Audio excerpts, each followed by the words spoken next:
Mon encre est accessible et mes idées sont claires.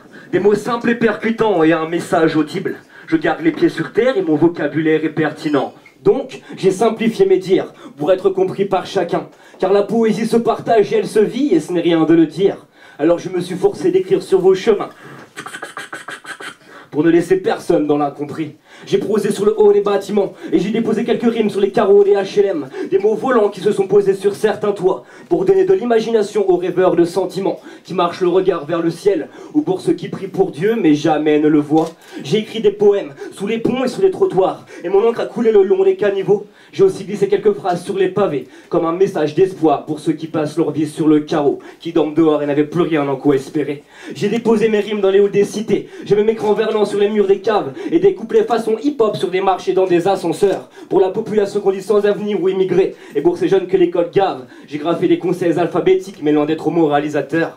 En passant, j'ai tagué à la bougie sur les vitres du métro, des alexandrins sous les wagons et des syllabes tout en couleur, pour donner de la gaieté au peuple français qui fait la gueule même quand il fait beau. Et pour ceux qui ne décrochent pas un sourire ou une émotion, avec mon stylo je leur ai donné la définition du bonheur. En passant, j'ai tagué à la bougie sur les vitres du métro, j'ai dessiné ma poésie sur les murs blancs des hôpitaux, histoire d'imaginer mes refrains pour les plus petits, et de faire de ma parole un discours de soutien pour ceux qui y vivent, avec plein de consonnes et de voyelles pour rendre leur monde un peu plus beau, et leur montrer que rien n'est perdu quand on croit à la vie. Regardez-moi, c'est ma plume qui me fait vivre. Alors, j'ai dessiné ma poésie, et j'ai calligraphié en braille, mais pour... Attends, je vois rien avec la lumière.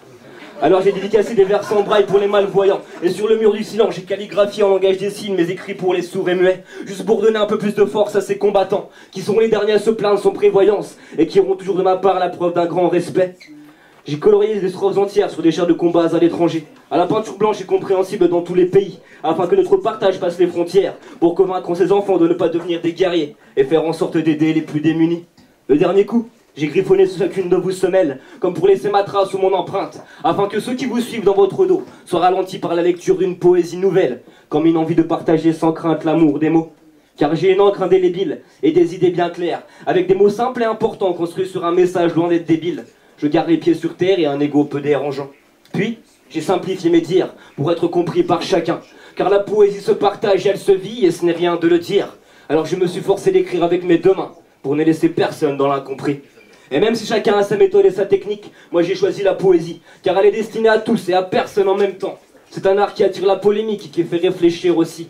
Alors ouvrez grand vos oreilles et regardez autour de vous dorénavant, car mes mots font partie du paysage, et les rimes ne sont qu'un prétexte pour attirer votre attention, car bien plus que des mots c'est un message. Et si ce soir j'écris ce texte, c'est pour animer vos consciences et vos passions.